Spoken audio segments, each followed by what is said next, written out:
Muito bem, pessoal, aqui é o professor Baroni, estamos aqui hoje com o meu amigo Jacinto, analista responsável do site Funds Explorer, para a gente bater um papo hoje sobre o GGRC11, Horus GGR, Covepi Renda, não é isso? Exato, esse mesmo. A gente vai tratar alguns fatos importantes, mas antes disso, lembre de nos seguir nas redes sociais, assinar o nosso canal, marcar o sininho, dar o seu like aí e deixar seu comentário. Mas vamos lá. Jacinto, vamos falar um pouquinho aí de como é que esse fundo nasceu. É um fundo novo, né? Exatamente, é um fundo novo, professor. Ele tem nem 2 anos, tá? Por exemplo, ele surgiu em abril de 17, ou seja, tá completando 2 anos, tá? É um fundo que investe em imóveis industriais logísticos, ou seja, são galpões ou centros de distribuição que se adaptam à operação da empresa para a indústria ou um centro de distribuição, ok? Então vamos lá. Esse fundo tem 14 contratos de locação. Todos eles são contratos de longo prazo BTS. BTS é um acrônimo em inglês para Build to Suit, ou seja, o contrato ele é customizado para as operações do locatário. Okay? Então eles são contratos de longo prazo. Né? Ele tem uma taxa de administração de 1,10% sobre o patrimônio líquido. A quantidade de cotas é um pouco mais de 5 milhões. Né? E o valor de mercado dele é quase 700 milhões de reais, tá?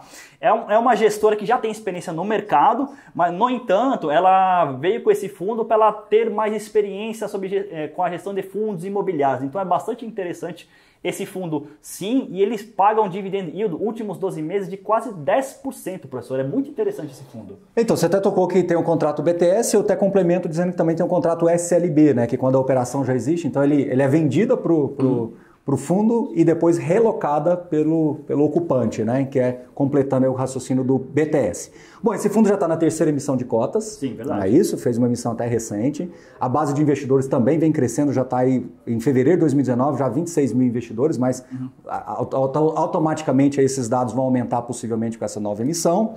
O fundo, ele tem um calendário de correções de contratos que eu acho que é importante pontuar aqui, né? Dos 12 meses, olha só, Jacinto, dos 12 meses, durante 8 meses dos 12, ele tem alguma correção de distribuição. Ou seja, os contratos eles se reajustam, né, a cada ano, porque são contratos atípicos que têm a correção implícita do aluguel. Então tem 8 meses aí que tem correções, né? O fundo está com o caixa um pouquinho cheio para fazer justamente novas aquisições. Mas agora, com base nisso, eu queria te perguntar. Localização.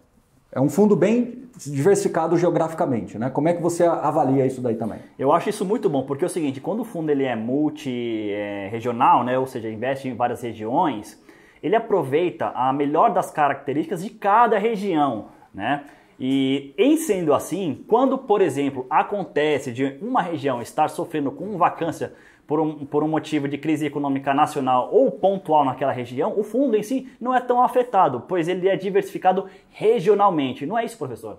Exatamente. E eu tenho outro ponto interessante, né? Que ele buscou outros eixos de expansão. Exato. Ele saiu um pouquinho do que a gente chama de mercado óbvio e buscou outros eixos de expansão.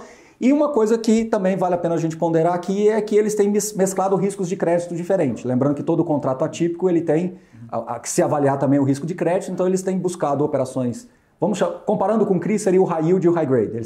Eles têm procurado ativos que têm perfil de locatários mais high grade e perfil de locatários mais high yield, e na média geral acaba ficando interessante para a gente observar. Bom, outra coisa importante que eu queria colocar aqui é que em relação que quando você faz uma emissão, o fundo normalmente com caixa cheio, o rendimento acaba diminuindo um pouco até que se faça novas alocações, né? Exato. Como é que está a expectativa de alocações aí? Você acredita que é possível que esse tipo de imóvel tenha aí condições de ser alcançado pelo gestor? Como é que se avalia isso aí? Sem dúvida, eu acho que existem grandes oportunidades para o setor logístico, especialmente a tese de investimento last mile, que é o seguinte, ela avalia que imóveis logísticos no raio de até 30 km do centro da cidade tem muito potencial por causa do advento do e-commerce. Então, muitas lojas estão buscando centros de distribuição perto dos centros urbanos para justamente fazerem estoque de suas entregas. Então, eu acho que é uma baita oportunidade para o gestor esse caixa gordo. Não é, professor? É isso aí.